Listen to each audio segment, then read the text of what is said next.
그 함대가 칠전량에서 크게 패해가지고 조선 수군은 전멸하였고, 그 다음에 송장들이 바다에 떠돌아다니고 군수물자가 흐트러져 있는 모습들을 보면서 그런 가운데서도 봄이 오는 풍경을 묘사하기 위해서 그 첫 문장을 버려진 섬마다 꽃이 피었다 라고 쓸지, 버려진 섬마다 꽃은 피었다 라고 쓸지 오랜 시간을 고민했다고 합니다. 꽃이 피었다와 꽃은 피었다는 얼핏 비슷해 보이지만 두 문장은 완전히 다른 이야기입니다. 꽃이 피었다는 꽃이 핀 물리적인 현상, 객관적인 사실을 있는 그대로 표현하는 것이고, 반면에 꽃은 피었다는, 꽃이 피었다는 객관적인 사실에 그것을 들여다보는 사람의 주관적인 정서를 섞어 놓은 것입니다. 그래서 처음에는 버려진 섬마다 꽃은 피었다 라고 썼다가 자신의 어떤 감정적인 판단이나 정서를 넣지 않고 독자들에게 그 상황을 그대로 전달하고 싶어서 버려진 섬마다 꽃이 피었다라고 고쳐 썼다고 합니다. 하나님의 말씀인 성경은 소설이 아니기 때문에 단순히 어떤 사건에 대한 객관적인 사실만을 기록하고 있지는 않습니다. 때로는 객관적인 사실에 함축적인 의미를 내포하거나 강조하기도 하고, 성경을 기록한 사람의 지식 수준이나 감정적인 상태 또는 기록할 당시의 상황과 배경 등을 고려해서 주관적인 판단이나 그 기록한 사람의 세계관이 들어가 있기도 합니다. 예언서를 비롯한 요한계시록 같은 성경은 그 의미를 표면적으로 확연히 드러낼 수 없기 때문에 묵시적인 언어로 비밀스럽게 감추는 식으로 기록되기도 했습니다. 그럼에도 불구하고 사람이 기록한 성경이 하나님의 말씀이 되는 것은 기록 당시 그 모든 상황과 그 모든 과정 가운데 하나님의 개입, 즉 성령의 감동을 받은 사람들에 의해 기록되었기 때문입니다. 그래서 건강한 복음주의 교회들은 성경을 읽을 때, 성경을 이해할 때 그 성경을 문자적으로만 이해하지 않고 문자뿐만 아니라 그 문장들이 내포하고 있는 의미나 맥락 속에 숨겨져 있는 여백까지도 종합적으로 이해하려고 합니다. 오늘 우리가 읽은 본문의 내용, 즉 바울과 바나바가 심하게 다툰 후에 갈라선 사건을 문자적으로만 본다면 지금 바울과 바나바는 지극히 개인적이고 감정적인 갈등 속에서 다투고 있는 것으로 오해할 수 있습니다. 현재 바울과 바나바는 1차 선교지였던 구브로의 항구 도시였던 살라미와 바보라는 도시에서 선교를 마친 후에 이제 안디옥으로 돌아와 머물면서 안디옥 교회를 함께 목회하며 아주 안정적인 사역, 부흥의 사역을 일으키고 있었습니다. 지금으로 말하자면 바울과 바나바는 안디옥 교회의 공동 목회자라고 할 수 있습니다. 그러던 어느 날에 바울이 바나바에게 우리가 1차 선교여행 때 복음을 전했던 각 성읍들을 찾아가서 그들이 신앙생활을 잘하고 있는지, 그들이 예수를 믿음으로 인해 혹시 어떤 어려움을 당하고 있지는 않은지 신방도 하고 두루두루 살펴보자고 바나바에게 제안을 했습니다. 이른바 2차 선교여행입니다. 사실 바울과 바나바가 함께 안디옥 교회에 머물면서 계속 목회를 했다면 우리가 인간적인 입장에서 볼 때 매우 안정적인 목표와 더불어 그들은 비교적 안정적인 삶을 보장받을 수 있었을 것입니다. 그런데 바울은 바나바에게 안정적인 목회의 자리를 내려놓고 2차 전도 여행을 떠나자고 제안을 하고 있는 것입니다. 여기서 우리가 문자적으로만 이해하면 바울이 바나바에게 2차 전도 여행을 떠나자고 제안했다 이지만 사실 당시 상황에서 볼 때 바울이 제안한 제2차 선교여행은 흔쾌히 받아들이기에 매우 쉽지 않은 그런 제안이었습니다. 당시 선교여행은 마치 오늘날 우리가 해외 비전 트립이라는 이름을 가지고 비전 트립을 떠나는 것처럼 자가용을 타거나 비행기를 타거나 여객선을 타고 가는 그런 여행이 아니었기 때문입니다. 걷고 또 걷다가 다리가 아파도 마음 편히 쉴 수가 없었고, 또 밤이 이르기 전에 목적지에 또는 중간 목적지에 도착하기 위해서는 쉬지 않고 산을 넘어야 했고, 또 선박을 이용할 경우에는 풍랑을 만나면 언제 삽시간에 배가 풍랑에 뒤집힐지 모르는 그런 절체절명의 위기를 맞이할 수밖에 없는 그러한 열악한 환경이었기 때문입니다. 그럼에도 불구하고 가장 안정적이고 편안한 사역의 자리를 내려놓고 떠나자고 제안하는 바울의 제안에 흔쾌히 동조하는 바나바의 모습 속에서 우리는 그들이 얼마나 서로를 신뢰하는 사이이고 또 복음의 빚진 자로서 어떤 마음으로 살아가고 있으며 전도와 선교에 대한 열정이 얼마나 강한 인물들이었는지를 짐작할 수 있습니다. 2차 선교 여행을 떠나자는 바울의 제안에 바나바의 반응을 오늘 본문 37절이 보여주고 있습니다. 제가 읽겠습니다. 바나바는 마가라 하는 요한도 데리고 가고자 하나. 그런데 한 가지 문제가 생겼습니다. 바나바가 마가라 하는 요한을 함께 데려가자고 하는 겁니다. 마가는 바울과 바나바가 1차 선교 여행을 떠났을 때 그들과 함께 팀을 이뤘던 청년이었습니다. 그런데 바울은 마가와 함께 가자는 바나바의 제안을 받아들이지 않습니다. 38절입니다. 바울은 밤빌리아에서 자기들을 떠나 함께 일하러 가지 아니한 자를 데리고 가는 것이 옳지 않다 하여. 마가를 데리고 가자는 바나바의 제안에 대해서 바울은 반대했던 겁니다. 왜냐하면 어떤 이유 때문이었는지 모르지만 1차 선교여행 때 마가가 선교팀을 무단으로 이탈해서 예루살렘으로 돌아가 버렸기 때문입니다. 그래서 바울은 그때의 기억을 떠올려서 마가를 전적으로 신뢰하지는 못했던 것 같습니다. 오늘 본문은 바울과 바나바가 마가를 데리고 가는 문제 때문에 심하게 다툰 끝에 서로 갈라서고 말았다라고 기록하고 있습니다. 여기서 심히 다투었다 해서 다투다라는 헬라어의 의미는 각자의 주장을 계속해서 반복했다는 뜻이기도 하고 다툼, 설전, 불일치라는 뜻이 있는데 말하자면 바울과 바나바가 서로 다투고 설전을 벌이고 의견의 일치를 보지 못했다는 의미입니다. 이렇게 바울과 바나바는 마가를 데리고 가는 문제로 인해 심히 다투고 설전을 벌인 후에 결국에는 갈라서게 됩니다. 굉장히 당황스러운 상황이죠.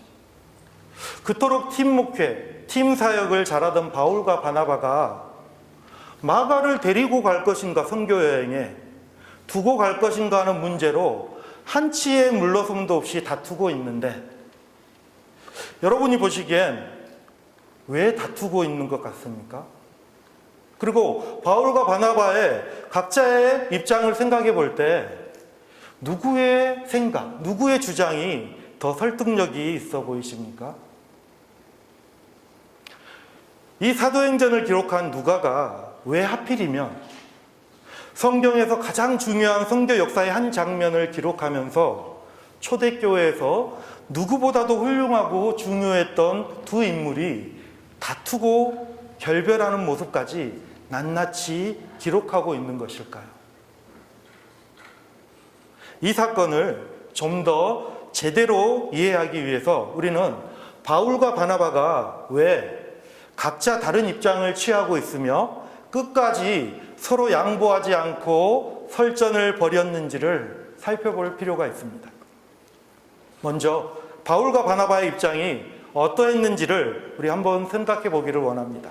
지금 바울이 마가를 선교팀에 포함시키자는 바나바의 의견을 수용하지 않고 끝까지 대립적인 모습을 보이는 이유가 무엇일까요? 비록 공동 목회를 하고 있지만, 내가 바나바하고 공동 목회를 하고 있지만, 바나바가 안디옥 교회의 담임 목회자이기 때문에 바울이 기싸움에서 밀리지 않아야 2차 선교 여행을 갔을 때 리더십을 선점할 수 있다고 판단했기 때문일까요?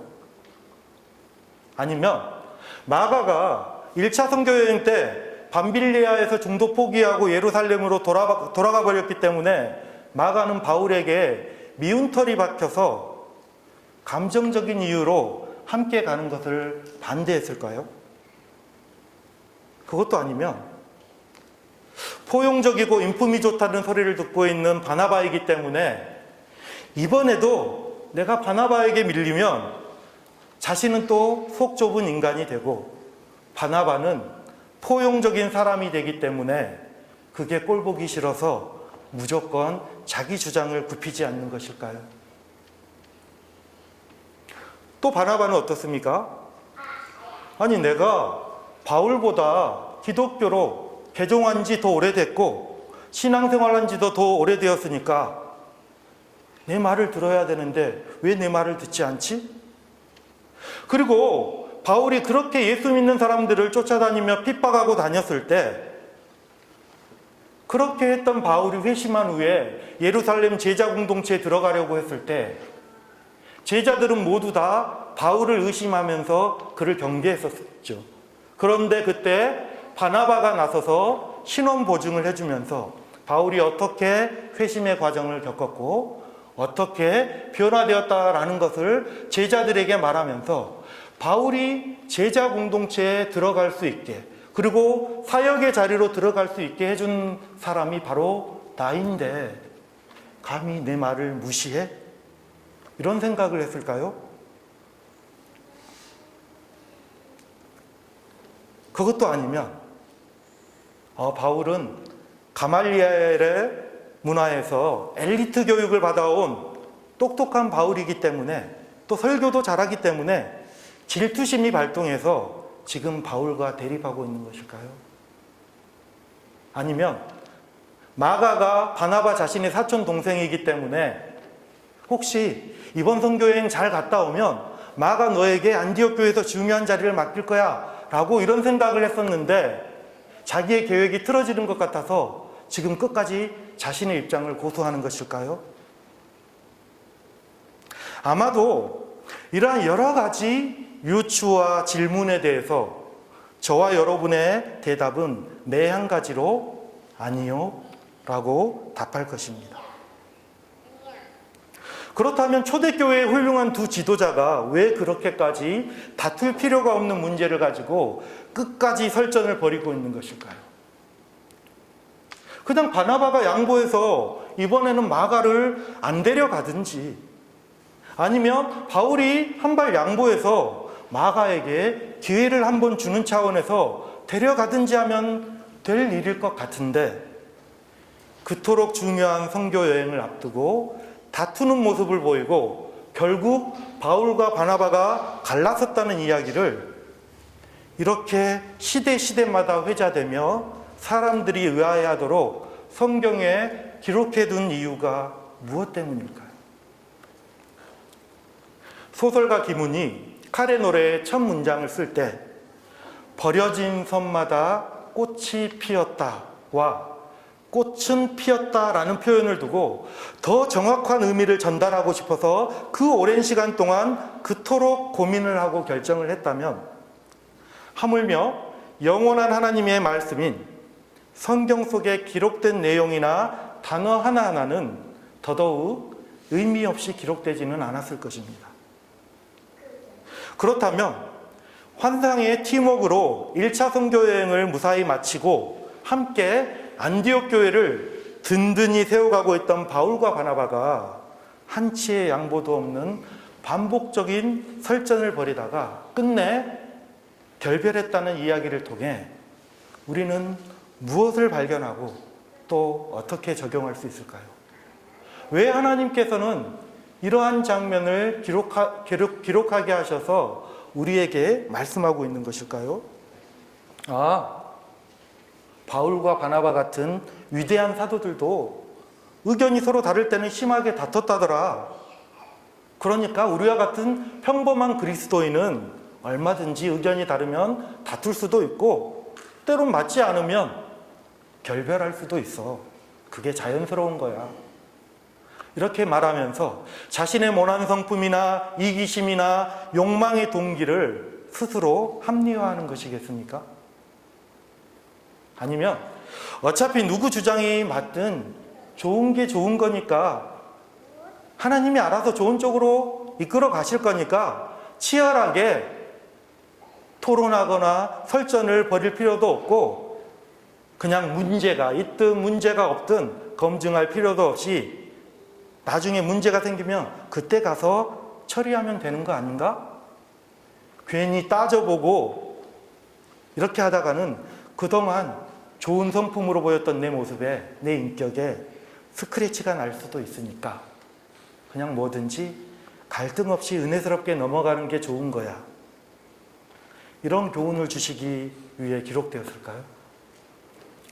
적어도 우리는 바울과 바나바가 그동안 그들이 어떤 회심의 과정을 거쳤고 또 어떤 태도와 마음으로 복음과 교회를 위해 살아왔는지를 안다면 그들의 다툼이 결코 자기 자신의 욕망이나 유익을 위한 다툼이 아니었다는 것을 알 수 있습니다. 말하자면 바울과 바나바 모두 어떤 개인적인 욕심이나 이기심, 질투심이나 편안함, 그리고 기득권이나 완장을 꿰차기 위해서 자기 주장을 굽히지 않는 것이 아니라 하나님 나라와 복음에 대한 순수한 열정, 선교에 대한 순전한 생각, 즉 그들이 가지고 있는 진정성의 차이 때문이라는 것입니다. 그들의 진정성의 차이 때문이라면 바울의 생각은 아마도 이러지 않았을까요? 지금 우리가 1차 선교여행을 마치고 안정된 목회 자리까지 포기하고 2차 선교여행을 떠나려고 하는데 복음의 역사가 진전될 이 중요한 시점에 1차 선교여행 때 선교팀을 이탈해서 팀을 어렵게 했던 그 마가를 데리고 가는 것은 선교의 실패를 가져오거나 선교팀에 또 다른 어려움을 가져올 수가 있어. 지금 우리는 1차 선교여행 때와 똑같은 코스로 그 성읍들을 방문을 해야 되는데 그때 힘들었다고 중간에 포기하고 집으로 돌아갔던 마가가 과연 이번에도 견딜 수 있을까? 아니야. 이번에도 포기하고 돌아갈 거야. 그것은 불을 보듯 뻔해. 지난번에야 자기 혼자 돌아간 거니까 그나마 좀 나았지. 만일 이번에 여러 사람이 보는 앞에서 중요한 순간에 또 그렇게 돌아가 버린다면 오히려 전도와 선교에 부작용만 나을 것이야. 마가가 조금 더 성숙해진 모습을 보이기 전까지는 조금 더 지켜보기로 하고 이번에는 제외시키는 것이 합당하다고 생각해. 적어도 우리가 아는 바울이라면 이러한 생각 때문에 마가를 데리고 가면 안 된다고 자신의 주장을 굽히지 않았을 것입니다. 이것은 바울의 욕심이나 고집이 아니라 바울의 순전한 마음이요 하나님 나라와 복음에 대한 진정성입니다. 반면에 바나바의 생각은 이러지 않았을까요? 순전히 저 개인적인 상상입니다만은 비록 마가가 아직 어리기 때문에 1차 선교여행에서 중도의 집으로 돌아가 버렸지만 그렇다고 해서 마가가 1차 선교여행 때 전혀 도움이 되지 않았던 것은 아니야. 아마도 부족함이 없이 유복하게 자란 마가였기 때문에 그런 어려운 환경에는 처음 노출되어서 진짜 힘들었을지도 몰라. 아직 연약한 부분도 있지만 그는 선교에 있어서 여전히 중요한 자원이고 아직 젊으니까 더 기회를 줄 수도 있지 않은가? 조금만 더 훈련받으면 나보다 훨씬 더 멋진 그리스도의 제자로 성장해 갈 수 있을 거야. 지금이야 뭐 바울과 내가 선교와 교회를 섬기는 일선에서 중요한 역할을 하고 있지만 머지않아 우리가 은퇴하고 나면 적어도 나중에는 마가, 디모데와 같은 후배이자 제자들이 선교의 중심에 설 수 있고, 그러려면 좀 더 긴 호흡으로 기다려주면서 그를 좀 더 세워주고 훈련시키는 차원에서 데리고 가는 것이 좋다고 생각해. 아마 이번에 데리고 가서 마가가 2차 선교여행을 성공적으로 마무리한다면 1차 선교여행 때 되돌아가 버렸던 그 자기가 가지고 있는 무거운 짐을 완전히 벗어버릴 수 있을 거야. 그리고 그는 좀 더 귀한 제자로 성장해 갈 수 있을 거야. 적어도 위로자라는 별명을 가진 우리가 아는 바나바라면 이러한 생각 때문에 마가를 끝까지 데리고 가면 좋겠다고 자신의 주장을 굽히지 않았을 것입니다. 이것 역시 바나바의 욕심이나 고집이 아니라 건강한 제자를 세워가기 위한 순전한 마음이요, 하나님 나라와 복음에 대한 진정성입니다.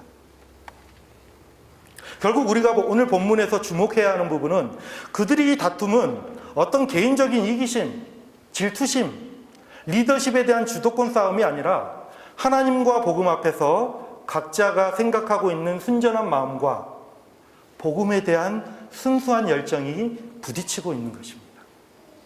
표면적인 다툼이 아니라 진정성의 다름이었다는 거죠. 그렇다면 이제 우리가 바울과 바나바의 다툼과 분열에서 무엇을 보아야 하는지를 알 수 있습니다. 바울과 바나바의 다툼은 개인의 욕망이나 이기심, 어떤 유익이나 기득권을 차지하기 위한 다툼이 아니라 하나님 나라와 복음을 향한 순수한 열정, 진정성이라는 것입니다. 제가 한국에서 사역할 때 오래전에 한 권사님 부부가 자녀의 진로 문제를 놓고 부부싸움을 하다가 저에게 상담을 해오신 적이 있습니다. 당시 서울의 예원여중이라는 학교에 다니던 딸이 피아노 전공으로 아주 피아노를 잘 치고 좋아하는데 엄마 생각에는 자기가 좋아하기도 하고 또 잘하는 부분이니까 고등학교도 그냥 그대로 연계해서 서울예고 쪽으로 진학을 했으면 좋겠다는 겁니다. 그런데 남편 되시는 분은 딸이 피아노를 아주 잘 연주하고 재능이 있는 것은 맞는데 아빠가 보기에는 그냥 공부가 더 체질이고 공부가 더 맞아 보인다는 겁니다. 그래서 가끔씩 얘에게 수학을 가르치고 공부하는 걸 지켜보니까 조금만 우리가 고등학교 때 신경을 써주면 소위 서울대나 카이스트는 그냥 쉽게 갈 수 있을 것 같다는 겁니다. 이 집사님이 카이스트 나와서 아마 그런 생각을 했는지는 모르겠어요. 그러니까 피아노는 취미나 특기 정도로 교회를 섬기는 정도로만 하고 그냥 일반계 고등학교를 보내는 게 좋을 것 같아. 분당에서 지금 중학교 때도 서울까지 계속 셔틀 차량 운행을 하고 라이드를 했는데 또 고등학교 때까지 우리가 그렇게 할 수 있겠어? 이렇게 자녀의 진로 문제를 두고 남편과 아내의 입장이 첨예하게 달라서 한밤중에 부부싸움을 하다가 그 한밤중에 저에게 전화를 걸어서 스피커폰을 켜놓고 다 같이 듣도록 하면서 누가 더 옳냐고 이렇게 저에게 묻는 것입니다. 그때의 상황을 생각해 보면 굉장히 재밌기도 하고 그다음에 부럽기도 하고 또 그런 것들을 또 부족한 저에게까지 나눠주시고 또 의견을 물어봐 주시니까 한편으로 저는 감사하기도 하더라고요. 근데 이 권사님 부부의 다툼과 서로의 입장을 한번 들여다볼까요? 왜 이 부부가 한밤중에 서로 다른 주장을 하면서 부부싸움을 하고 있는 걸까요? 왜 갈등하지 않아도 될 문제인데 아빠가 하자는 대로 하든 엄마가 하자는 대로 하든 둘 다 좋은 선택인 것 같은데 왜 그 문제로 충돌했던 것일까요? 엄마가 자신의 주장을 관철해서 딸아이를 통해 자신의 욕망을 이루고 싶어서였을까요? 그래서 계속 그 피아노를 시키려고 했던 걸까요? 아빠는 아빠 자신이 카이스트 출신이니까 내 딸도 공부 잘하니까 서울대나 카이스트를 보내서 나의 좀 어깨를 펴게 해줬으면 좋겠어. 이런 식으로 대리만족을 이뤄보고 싶어서 그랬을까요? 그 부부의 다툼의 배경을 보면 자녀를 향한 순수한 애정과 진정성이 있기 때문에 서로 다른 입장을 확인하면서도 계속해서 서로를 설득하려 했던 것 아니겠습니까? 제가 이 말씀을 드리는 이유는 그래서 그 자녀가 얼마나 잘 됐다더라 이걸 말씀드리는 것이 아니라 그 자녀의 진로를 두고 다퉜던 권사님 부부의 마음에 각자가 생각하는 자녀의 진로에 대한 진정성 있는 고민과 이유가 있었기 때문에 서로의 주장이 평행선을 달리다 보니 오죽하면 나이도 어리고 인생의 경험도 적은 저에게까지 그 한밤중에 상담을 하지 않았겠냐는 겁니다.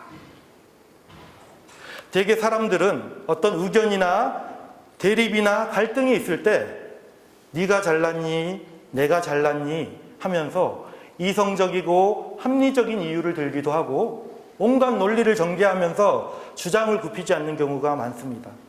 그런데 그러한 상황에서 우리가 가장 먼저 가져야 할 태도는 내가 지금 왜 이것을 주장하고 있는가? 내가 왜 저 사람의 주장을 받아들일 수 없는가를 스스로 정직하게 질문해 보아야 한다는 것입니다. 그래서 회사에서든 교회 공동체에서든 가정에서든 어떤 조직이나 관계든 간에 어떤 첨예한 갈등이나 다툼의 순간을 맞이하게 될 때 우리는 하나님 앞에서 우리의 진정성에 대해 정직하게 직면해 볼 필요가 있습니다. 그러한 관점으로 바울과 바나바의 다툼을 바라보게 되면 그들의 다툼의 이면에 하나님 나라와 복음 그리고 선교에 대한 순수한 열정과 진정성이 있었다는 것을 알 수 있지 않겠습니까? 이렇게 티격태격 다툼을 통해 바울과 바나바가 결국 어떻게 됩니까? 먼저 바나바는 자신의 입장대로 마가와 함께 구보로를 향해 선교 여행을 떠나게 됩니다. 바울은 자신의 생각대로 마가 대신 따로 실라를 택해서 실라를 데리고 떠나가게 되는데 원래 계획에 없었던 수리아와 길리기아 지방으로 가서 거기에 있는 교회들을 섬기고 교회들을 경고하게 해주었습니다. 그러던 중에 바울이 드로아에 갔을 때의 일입니다. 드로아는 아시아 대륙의 서쪽 끝에 있는 항구 도시인데 거기서 바다만 건너면 바로 유럽 대륙이었습니다. 그날 밤 바울은 마게도냐 사람 한 사람이 자신을 향해 와서 우리를 도우라 라고 외치는 환상을 보게 됩니다. 소위 마게도냐의 환상이라 그러죠. 바울은 그 환상을 유럽인들에게 복음을 전하라는 하나님의 명령으로 받아들였고 즉시 배를 타고 유럽으로 건너가서 빌립보와 데살로니가와 고린도 그리고 아덴, 베레아에 이르기까지 수많은 사람들에게 복음을 전했습니다.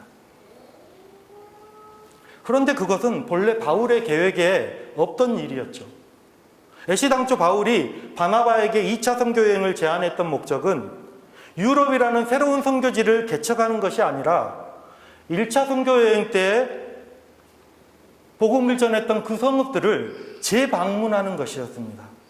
아시아인이었던 바울에게 유럽의 복음화는 안중에도 없었던 거죠.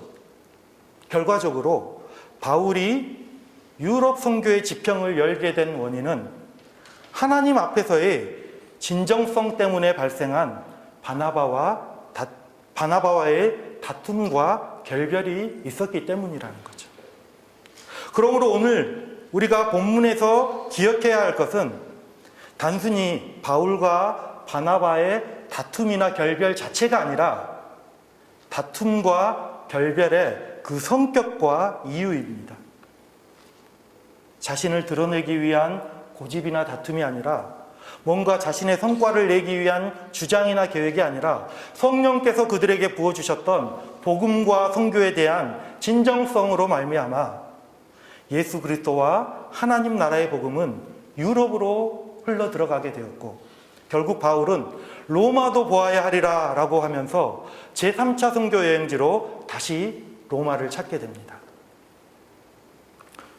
결국 바울은 생애 마지막 전도 여행지 역시 로마로 여기고 그곳에서 복음을 위해 수고하다가 순교함으로써 유럽 대륙과 유럽의 심장이었던 로마 제국 복음화의 초석이 되었고 이방 선교의 새로운 지평을 열 수 있었던 것입니다. 우리가 지금 예수 그리스도의 복음을 알게 된 것 역시 하나님 앞에서 거리낌 없었던 바울과 바나바의 진정성의 열매라는 거죠. 그렇다면 우리는 한 가지 더 궁금증을 갖게 됩니다. 바울과 실라, 바울과 마가, 바울과 바나바, 그들은 영영 이대로 헤어졌을까요? 이들의 다툼 이유에 대해 성경은 그 끝이 어떠했다고 구체적으로 언급하고 있지는 않습니다. 그러나 우리는 바울과 바나바가 서로 화해를 했을 뿐만 아니라 서로를 존중하고 인정했다는 것을 유추할 수 있습니다. 어떻게 할 수 있는가? 갈라디아서 2장 1절을 보면 14년 후에 내가 바나바와 함께 디도를 데리고 다시 예루살렘에 올라갔노니 라고 기록되어 있습니다. 바울의 이러한 증언은 바울과 바나바가 여전히 신뢰하고 사역에 있어서는 협력을 하고 있음을 의미합니다. 결국 바울과 바나바는 다툼 이후에 결별까지 했지만 그들은 다시 그들의 진정성을 확인하고 화해할 수 있었다는 거죠. 그들이 결국 화해가 가능했던 것 역시 어쩌면 과거의 다툼과 결별이 각자의 욕망과 이기심의 발로에서 드러난 것이 아니라 서로의 부르심의 영역이 다르다는 것을 확인했을 뿐만 아니라 각자 복음과 선교에 대한 진정성을 결국에는 확인했기 때문 아닐까요? 그뿐만이 아닙니다. 바울과 마가는 어떻습니까? 말년에 로마의 감옥에 갇힌 바울은 마가가 더 이상 무책임한 인간이 아니라 복음을 위하여 누구보다도 책임 있는 일꾼이 되었다는 소식을 접하자 그를 불러 자신의 동역자로 삼았습니다. 바울이 감옥에 갇혀 있을 때 바울은 디모데에게 마가를 데리고 오라고 편지를 쓰면서 그가 내게 유익한 자라고 고백합니다. 믿음의 동역자 된 주빌리 성도 여러분, 우리가 일상을 살아가다 보면 수많은 사람들을 대하게 될 뿐만 아니라 수많은 사건, 그 중에서는 정말 황당한 사건을 경험할 때도 있을 것입니다. 그 중에는 오래전부터 알았던 사람도 있고 내가 사랑을 쏟으며 신뢰했던 사람도 있고 나와 스타일이 다른 처음 만난 사람도 있을 것입니다. 사사건건 시비가 붙거나 충돌하는 상황을 맞이할 수도 있습니다. 정말 상식적으로 이해가 되지 않을 정도로 거짓과 왜곡을 일삼는 경우도 있을 것입니다. 갑의 위치에 있다고 을의 위치에 있는 약자를 괴롭히고 힘으로 권위로 문제를 해결하려는 사람을 만날 수도 있습니다. 그러나 어떤 힘겨운 순간이든지 어떤 첨예한 갈등과 다툼의 순간이든지 결국 우리가 고별을 고할 수밖에 없는 상황에 직면하게 될지라도 그럴 때 우리가 가장 먼저 취해야 될 태도는 하나님 앞에서 정직하게 선 채로 자신의 진정성을 확인해 보는 것입니다. 그리고 이러한 태도는 부부지간이든 부모와 자녀지간이든 형제지간이든 직장에서의 동료지간이든 모든 사람과 모든 관계에 적용되어야 되지 않겠습니까? 그게 그리 쉽지 않다는 것을 저와 여러분 우리 모두 잘 알고 있습니다. 그러나 우리가 날마다 하나님의 말씀 앞에서 자신을 돌아보거나 성령님의 인도하심을 따라 살기를 소망하고 기도한다면 나의 머리털까지 세심받으시고 나의 모든 상황과 형편과 마음속 생각까지 알고 계시는 나의 하나님께서 내가 속한 삶의 자리에서 우리를 부르신 그 부르심의 자리에서 당신의 뜻을 보여주시고 당신의 뜻을 친히 이루어 가실 것입니다. 그것이 전도와 선교의 문제이든, 그것이 예배와 섬김의 문제이든, 그것이 가정과 공동체의 문제이든, 우리가 순전한 마음, 하나님 앞에서의 순전한 마음과 진정성을 잃지 않아야 한다는 것입니다. 왜냐하면 하나님 앞에서의 진정성, 내가 관계를 맺고 살아가는 사람들 사이에서의 내가 갖는 진정성, 다른 사람들에게 겉으로 드러나지는 않지만 나만이 내가 가장 잘 알고 있는 그 진정성이 곧 믿음의 다른 이름이기 때문입니다. 우리가 살아가는 일상, 우리 각자가 속한 삶의 자리에서 이 진정성을 회복하고 드러내는 믿음의 삶이 되시기를 주님의 이름으로 축원합니다.